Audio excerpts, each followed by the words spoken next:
Hello, my name is Grace, and I'm 29 years old. I live in Portland, Oregon, in a house that looks peaceful from the outside. White fence, trimmed roses, and a soft hum of wind that moves through the trees every evening. But peace isn't always what it seems. Inside this house live four people. My husband Liam, his mother Helen, his father Harold, and his sister Brianna. And me, 8 months pregnant, counting days and breaths as I wait for a new life to begin. When I first moved into this house, I believed it could become a home. Harold was kind, a quiet man who fixed things that didn't need fixing just to keep the air calm. Helen, my mother-in-law, had a smile that looked polite in public, but never reached her eyes. She ran the house like a queen ruling her castle, with a voice that didn't need to shout to make people obey. And then there was Brianna, her daughter, who had moved back in after her marriage ended. I didn't know then that her return would turn my world into something I couldn't escape. Brianna couldn't have children. That truth sat heavy in this house, like a ghost no one wanted to mention, but everyone felt. Helen's love for her daughter turned into bitterness toward me. At first, it was small things, comments about how I folded the laundry, how much salt I used, how slowly I walked. But as my belly grew, the walls around me began to shrink. Every smile from Helen carried judgment. Every silence from Liam hurt more than her words. Liam had once been gentle, the man who brought me tea when I couldn't sleep, who kissed my forehead and said our child would be a blessing. But lately, he had become someone else. Someone who avoided eye contact when his mother insulted me. Someone who defended her by saying, "She doesn't mean it, Grace. She's just old-fashioned." I learned that old-fashioned could also mean cruel. At night, when the house grew quiet, I would rest my hand on my stomach and whisper to my baby, "You'll never have to earn love in your own home." The room smelled faintly of baby powder and fresh paint. Outside, Portland's rain tapped softly on the window, like a heartbeat reminding me that storms always start quietly. I learned early that families can break you in slow, polite ways. Helen was the perfect example of that. Her cruelty was quiet, measured, and always wrapped in the language of concern. She would say things like, "I just hope you're ready for motherhood, Grace. Some women aren't built for it." Her tone was calm, but her eyes carried something sharp, something that cut deeper than shouting ever could. When I married Liam, Helen pretended to welcome me. She gave me her late mother's pearl necklace and said, "Now you're part of the family." But it was only later that I understood those words came with invisible terms, loyalty to her above all else. Once Brianna returned home after her divorce, those terms became impossible to meet. Brianna's husband had left her after years of failed fertility treatments. The loss turned her cold and restless. She avoided mirrors, avoided babies, avoided hope. When I got pregnant, I became everything she despised, proof of what she couldn't have. Helen took that pain and molded it into poison. She whispered to Brianna that I was flaunting my happiness, that I didn't deserve it, that maybe my pregnancy was too convenient. And Brianna believed her because it was easier than facing the emptiness inside her. Together, they became a wall I couldn't climb. Every morning, I woke to find a new way they tried to make me feel unwanted. Laundry accidentally mixed with bleach, meals served late when I was starving, baby items moved from the nursery to the attic. Harold, my father-in-law, saw more than he said. Once, when Helen called me careless for forgetting to bring her tea, Harold quietly brought it himself and gave me a small, apologetic smile. "Don't take it to heart," he whispered when Helen wasn't listening. "She's never known how to deal with things she can't control." His kindness was gentle, but it couldn't protect me from the daily needles of resentment. Liam, meanwhile, changed more than I wanted to admit. He started spending long hours away, claiming work deadlines or errands for his mother. When I tried to talk about how Helen and Brianna treated me, he'd sigh and say, "Grace, please, don't start this again. You always take things too personally." The man who once promised to protect me now treated my pain like an inconvenience. Still, I tried to hold the family together. I kept telling myself that once the baby came, everything would change, that maybe Helen would soften, that Brianna would see a nephew as a blessing instead of a reminder of her own loss. that Liam would come back to the man I fell in love with. But somewhere deep down, I already knew the truth. Some storms don't pass, they wait. They circle, gathering strength until the moment they finally break. And in our house, that storm was already forming, one whisper, one glare, one cold dinner plate at a time. The 8th month of pregnancy is supposed to be about peace, soft music, gentle movements, and the quiet anticipation of holding your baby for the first time. But for me, every day felt like walking on cracked glass. My body carried new life, yet the house I lived in felt lifeless. Each morning, I'd wake up to the faint smell of coffee and bleach, and Helen's footsteps echoing down the hallway, as if to remind me this wasn't my home. It was hers. Brianna spent most of her time in the living room, scrolling through her phone or pretending to help with chores she never finished. Whenever I passed by, her eyes followed my belly like a shadow she couldn't escape. Once, she said without looking up, "You make it look easy, don't you? Getting pregnant, being adored. Some people just get everything handed to them." I wanted to tell her nothing had been handed to me, that I'd prayed for this child through tears and uncertainty. But I knew she didn't want comfort. She wanted me to hurt the way she did. Helen's words grew harsher as my due date drew closer. She'd stand in the kitchen, arms folded, criticizing everything I did, how much I ate, how long I rested, even how I breathed. "Women these days are so fragile," she'd mutter loud enough for me to hear. In my time, we didn't treat pregnancy like an illness. Sometimes I'd catch Liam listening, and instead of defending me, he'd nod slightly or walk away. That silence broke me more than Helen's cruelty ever could. At night, when the house finally went quiet, I'd lie awake, counting the rhythmic kicks inside me. My baby's movements were the only thing that made me feel alive. I would whisper to him softly, "You're safe, sweetheart. No matter what happens, you're safe with me." But sometimes, I'd cry quietly, terrified that I couldn't keep that promise. My father, Charles, called me every evening. He lived 2 hours away, but checked on me like I was still a little girl. He never asked intrusive questions. He just listened. "Grace," he'd say gently, "don't let their bitterness become your burden. Hold on to your peace. It's your armor." His voice steadied me when everything else made me tremble. I started spending more time in the nursery, the one bright space in that heavy house. The room smelled of new paint and baby lotion. The crib Harold had built stood by the window, polished smooth like something sacred. I'd fold tiny clothes and tape small notes to the drawers. Love, patience, home. They were reminders to myself that what I was building, this new life, this child, was mine, not theirs to ruin. Still, I couldn't shake the feeling that the air in that house was changing, thickening.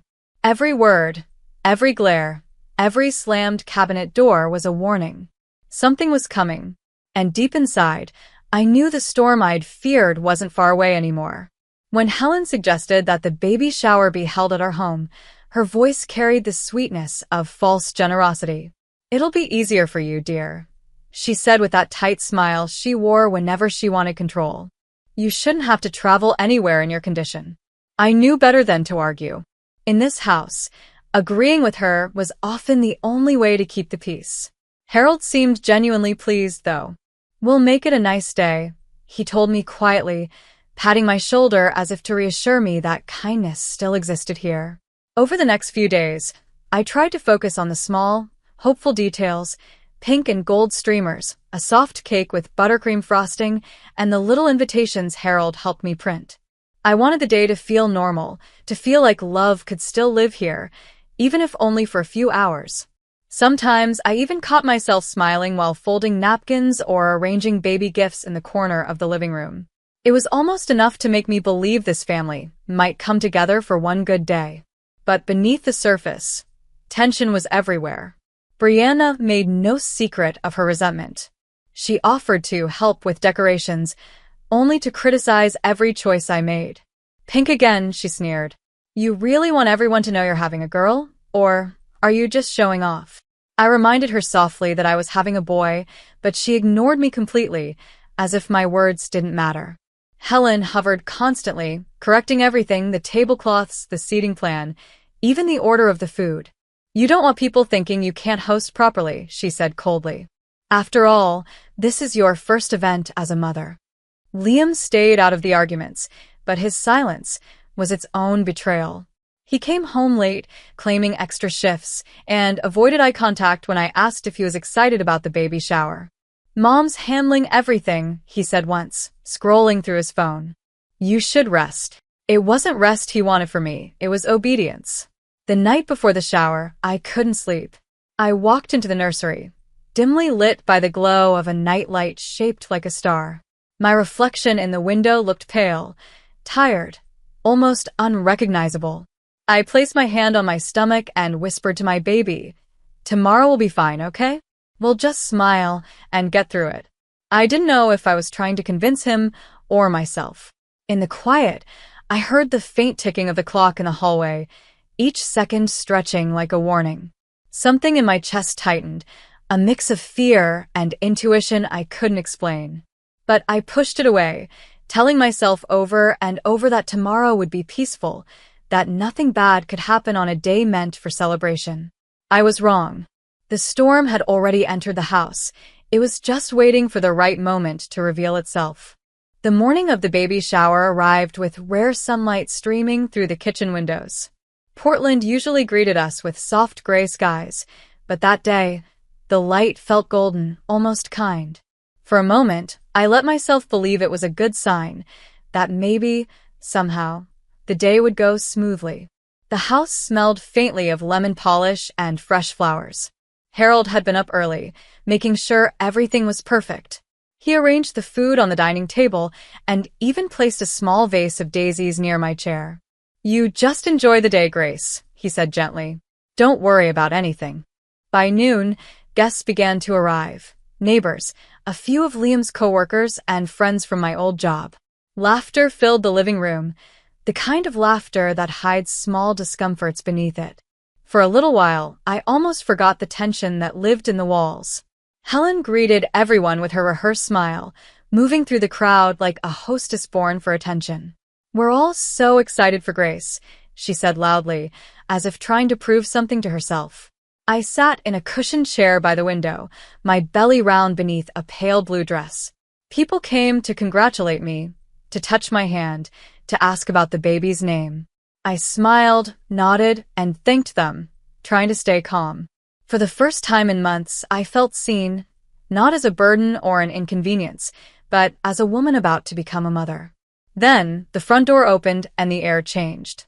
Helen's smile froze slightly as Brianna stepped into the room, her heels clicking sharply against the hardwood floor.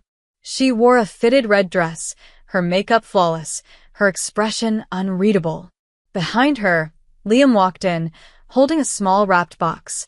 His eyes flickered toward me briefly, then dropped to the floor. "We're here," Brianna announced, her voice dripping with a confidence that sounded like defiance. From that moment, the laughter around us began to fade. Brianna approached me with a thin smile. "You look comfortable," she said, her gaze sweeping over my stomach. "I guess pregnancy suits you." The words were polite, but her tone carried a sting. Helen appeared beside her like a shadow. "She's glowing," Helen said coldly, though some of that might just be the lighting. A few guests shifted awkwardly. Harold stepped in quickly. "All right, everyone," he said, forcing cheerfulness into his tone. "Let's have Grace open some gifts." I began unwrapping boxes and envelopes, thanking people as I went. The soft tissue paper rustled like whispers in the quiet room. For a brief second, I thought I could still save the day, hold on to the joy, pretend the rest didn't exist. But Helen and Brianna weren't finished. As I lifted a hand-sewn baby blanket from its wrapping, Helen muttered loudly enough for everyone to hear, "Let's just hope the baby lives to use it." The room went still. My hands froze midair. Someone gasped. Harold's face turned pale, and a guest dropped her fork. Liam didn't say a word. He just stood there, staring at the floor, his jaw tight. I felt my throat close, but I forced a shaky smile and placed the blanket on my lap. Harold tried to break the silence by inviting everyone to the food table. Please, everyone, help yourselves. We have plenty. Guests moved slowly, uncertain, pretending not to notice the tension. I stood to help, but Helen waved me off sharply. You just sit, she said. You've done enough. Her voice dripped with disdain. Brianna poured herself a drink and leaned against the counter, watching me with a smirk. Some people think a baby fixes everything, she said. But it doesn't make you more loved. The words hit harder than she knew. I looked around the room, the decorations, the flowers, the cake, and realized how fragile all of it was. Everything could crumble in a heartbeat. I caught Harold's eyes, and he gave me a look that said, hold on. As guests filled their plates, the noise returned, but it was hollow. Helen whispered something to Brianna, who laughed softly, a cold, empty sound. Then she turned to me again. You should eat, Grace, she said mockingly. You're eating for two, remember? I nodded, even though my appetite was gone. My hands trembled as I reached for a glass of water. In the background, the clock ticked steadily, a sound too calm for what was coming. Liam stood beside his mother, arms crossed, silent as ever. I wanted to scream, say something. Defend me. Stop them. But he didn't move. When I looked at Helen again, her eyes met mine, and for the first time, I saw something more than anger. It was hatred.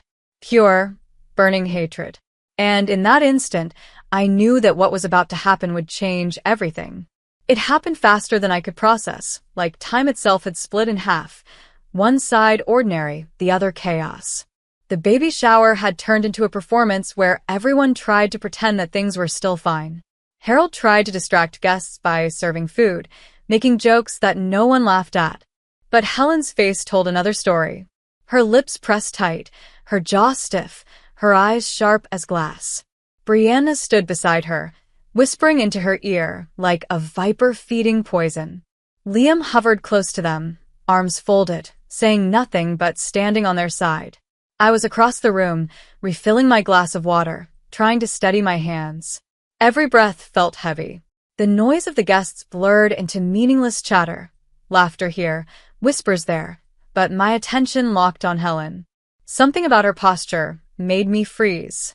She was staring at me with an expression I had never seen before, not even in her cruelest moments. It wasn't anger anymore. It was finality. The kind of look people give when they've already decided something irreversible. Harold noticed it too. He murmured to a guest, "Excuse me," and began to walk toward her. But before he could reach her, she moved. Helen stepped away from the group and walked toward the buffet table. Her heels clicked against the hardwood floor, echoing through the room until even the laughter stopped. She reached the large pot of milk on the table. One Harold had kept warm for tea and coffee. The pot was heavy, stainless steel, still steaming. For a moment, she just stood there, her hands resting on the handles. The sight was so strange that no one reacted at first. Then she turned toward me. Her voice cut through the air. "If my daughter Brianna can't give me a grandchild," she hissed, "then you won't either." I barely had time to gasp. The next second, Helen lifted the pot with both hands and hurled the boiling milk straight toward me. The world exploded into pain. Scalding liquid hit my stomach, my dress clinging to my skin as the heat tore through every nerve. I screamed, a sound so raw it silenced the room. The glass slipped from my hand and shattered at my feet. The burn was instant, blinding, unbearable. My knees buckled, and I crumpled forward, clutching my belly. The floor came up fast, but before I hit it, Harold caught me by the shoulders. "Grace! Grace!" he shouted, his voice breaking. The guests screamed. Someone dropped a plate. The smell of burnt milk filled the room. I tried to breathe, but each breath came out as a sob. The pain was everywhere, my skin, my stomach, my chest. I could barely hear over the ringing in my ears, but I heard Harold shouting, "Call 911. Now." Helen stood frozen, the empty pot trembling in her hands, steam rising between her fingers. Brianna's face twisted into something almost triumphant before it faltered. Liam stared at me like he was seeing a stranger. For a moment, no one moved. Then Harold's shout snapped them out of it. A woman near the doorway pulled out her phone and dialed. There's a pregnant woman. She's been burned. Please hurry. My vision blurred. I felt Harold's arm around me, his voice close to my ear. Stay with me, Grace. Stay with me. The next moment, I felt a warm rush between my legs and my stomach tightened painfully. My water had broken. The sound of my heartbeat filled my head like thunder. The baby, I gasped. My baby. Panic erupted. Guests scattered to find towels, water, anything that might help. Harold knelt beside me, pressing a clean napkin against my stomach even as the fabric soaked through. Don't move, he said, his hands trembling. Sirens wailed in the distance, faint but coming closer. I turned my head weakly and saw Helen drop the pot. It clanged against the floor, rolling until it hit the wall. She covered her mouth with both hands, but it wasn't guilt I saw, it was fear. Brianna whispered, Mom, what did you do? But her tone was more shock than remorse. Liam finally stepped forward, reaching out as if to help, but Harold blocked him. Don't you dare touch her, he growled. I could barely keep my eyes open. Everything felt distant. The guests shouting, the sirens growing louder, Harold's grip on my hand. Hold on, he kept saying. They're almost here. My breaths came in short bursts, every one sharper than the last. I could feel the baby moving, kicking, as if he too was fighting to survive. The front door burst open, and paramedics rushed in. We've got a burn victim, late-stage pregnancy, one of them said quickly. They surrounded me, checking my pulse, lifting me onto a stretcher. I screamed as they moved me. The pain was unbearable, but they worked fast, efficient. We've got to go, one said. She's in labor. As they wheeled me out, I saw police officers enter the house. One of them immediately grabbed Helen's arm. Ma'am, drop to your knees, hands behind your back. She tried to speak, but her words were drowned out by the chaos. Brianna shouted something I couldn't hear, and Liam stepped forward, but the officers stopped him too. Within seconds, all three of them were restrained. Through the haze of pain, I caught one last glimpse of Harold standing by the door, his face ashen, his hands shaking. He called out, You'll be all right, Grace. I'll meet you at the hospital. The ambulance doors closed, sirens screaming as the city blurred past the windows. I clutched my stomach, crying out with every contraction. A paramedic held my hand tightly. Stay with us, Grace, she said. We're almost there. Somewhere in the distance, between pain and panic, I thought of the nursery waiting back home, the crib, the toys, the faint smell of baby lotion. I thought of how close we'd been to peace, and how quickly it had all turned to fire. As the ambulance raced through the streets of Portland, I made myself a silent promise through the tears and agony. If I survive this, if my baby survives this, I'll never let them win again. The ambulance lights flashed across my blurred vision, red and white against the gray Portland sky. Every jolt of the road sent new waves of pain through me. My stomach felt like fire, my body trembling from shock and contractions. The paramedics worked fast. One adjusted the foredrip, while another spoke urgently into a radio. 30-year-old female, 8 months pregnant, second-degree burns to abdomen, active labor in progress, she said. Her calm tone was the only thing keeping me from collapsing into panic. Liam wasn't there anymore. There was no one from home. Only strangers racing to keep me and my baby alive. You're doing great, Grace, one of them said softly, squeezing my hand. We'll be at the hospital in 2 minutes. Just keep breathing. When the ambulance doors burst open, cold air hit my face. They wheeled me through the sliding glass doors of Portland General Hospital, the sound of sneakers and wheels echoing off the sterile floor. A team of doctors and nurses was already waiting. Burns and labor, clear trauma room 2, someone shouted. Lights flashed overhead as I was rushed down the hallway. My vision swam as they lifted me onto the hospital bed. The smell of antiseptic filled the air. I could hear the doctor's voice, but not his words, only the rhythm. Quick, focused, calm. We're prepping for an emergency C-section, one nurse said. Fetal distress. We need to move fast. My breath caught. My baby, please, I whispered, reaching for someone's hand. A nurse caught it. "We're going to save both of you, sweetheart," she promised. Her voice cracked slightly, and I knew she meant it. Within minutes, I was surrounded by sterile drapes and bright lights.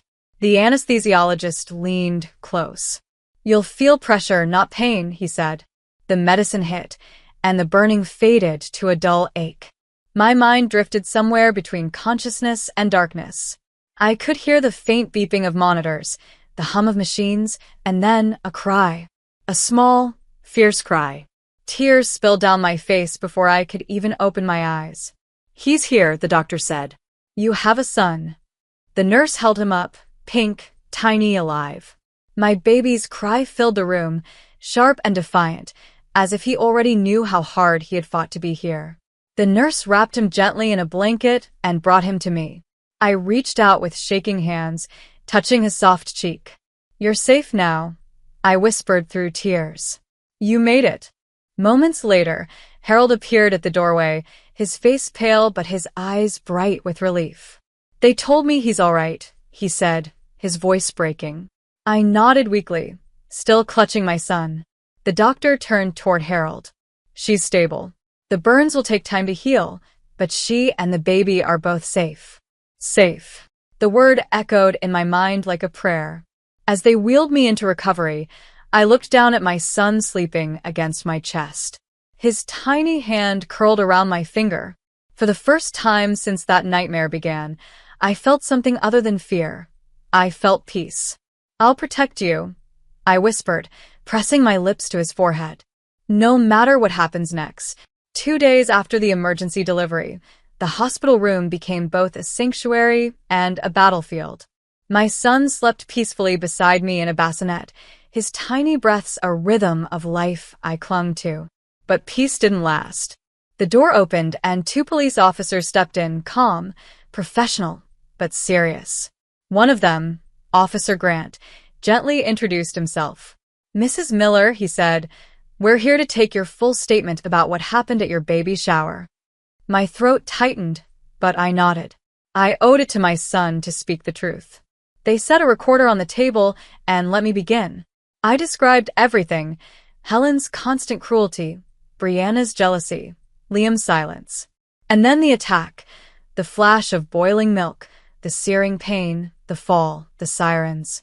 My voice shook as I relived every second, but I didn't stop. When I finished, Officer Grant leaned forward. "There were several witnesses," he said. "Their statements match yours exactly. We also have phone footage. There's no doubt about what happened. Helen had been arrested at the scene for aggravated assault and attempted harm of an unborn child. Brianna and Liam were also in custody.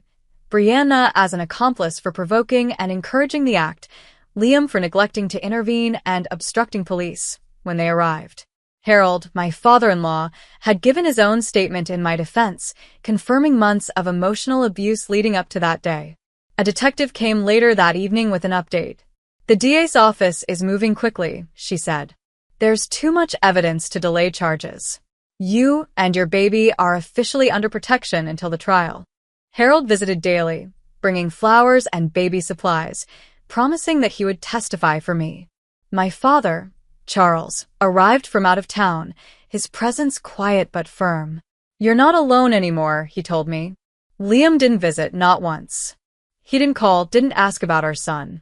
When the nurse handed me the official papers the next morning, I saw what I'd been waiting for: the divorce petition. It was time to end everything tied to his cruelty. The investigation had opened wounds, but it had also opened a path, one that led toward justice and toward freedom. The courthouse in downtown Portland stood like a monument to reckoning, tall, gray, and unyielding. The day I walked inside, my hands trembled, but I held my father's arm tightly. Charles walked beside me with quiet strength, while Harold followed close behind, carrying a small folder of witness statements. I wasn't just a burn victim or a frightened mother anymore. I was a woman who had survived and was ready to face her abusers. My baby boy stayed safely at Harold's house, watched over by a nurse and surrounded by warmth that I once believed impossible. Inside the courtroom, the air was heavy with tension. Helen sat at the defense table, wearing a pale blue prison uniform, her once perfect hair now gray and lifeless. She avoided my eyes. Brianna sat beside her, head bowed, while Liam stared straight ahead, his face pale and stiff. The sight of them no longer filled me with fear, only clarity. They had already lost what mattered most: control. The district attorney began by replaying the phone footage that a guest had captured. The screen flickered to life, Helen lifting the pot, her voice sharp and hateful. "If my daughter can't give me a grandchild, then you won't either." Then came the scream, the chaos, the panic. I heard my own voice, raw and desperate, echo through the room. Several jurors flinched. One even wiped away tears. Harold testified first. His voice cracked as he described what he saw: Helen's rage, Liam's inaction, and Brianna's cruel laughter just before the attack. "Grace begged for peace," he said. "All she ever did was try to make this family whole. And they destroyed her." When it was my turn, I walked to the witness stand, my heart hammering in my chest. I raised my right hand, swore to tell the truth, and looked straight at the jury. My voice was steady as I told them about the months of cruelty, the manipulation, the jealousy, and finally, the moment that almost cost my child his life. "They didn't just hurt me," I said quietly. "They tried to erase me, but I'm still here, and my son is alive." The defense tried to argue that it was an accident, that Helen hadn't realized how hot the milk was. The prosecutor's reply was sharp: "You don't lift a boiling pot with both hands and pour it onto a pregnant woman by mistake." His words hung in the air like thunder. When the verdict came, the courtroom fell silent. Helen Fisher, guilty on all counts, aggravated assault and attempted harm of an unborn child. Sentenced to 8 years in state prison with no parole. Helen's body slumped, her face pale. Brianna Fisher, guilty of complicity and harassment. Sentenced to 3 years imprisonment. Then the judge turned to Liam. "For obstruction of justice and failure to protect, you are sentenced to 3 years as well." Justice had finally found its voice. As the gavel struck, tears filled my eyes. Charles squeezed my shoulder, whispering, "It's over, sweetheart." But it wasn't just over, it was reborn. I wasn't leaving that courtroom broken. I was walking out as a mother who had fought for her child, as a woman who had taken her life back from cruelty. And this time, I wasn't looking back. The months after the trial felt like learning how to breathe again.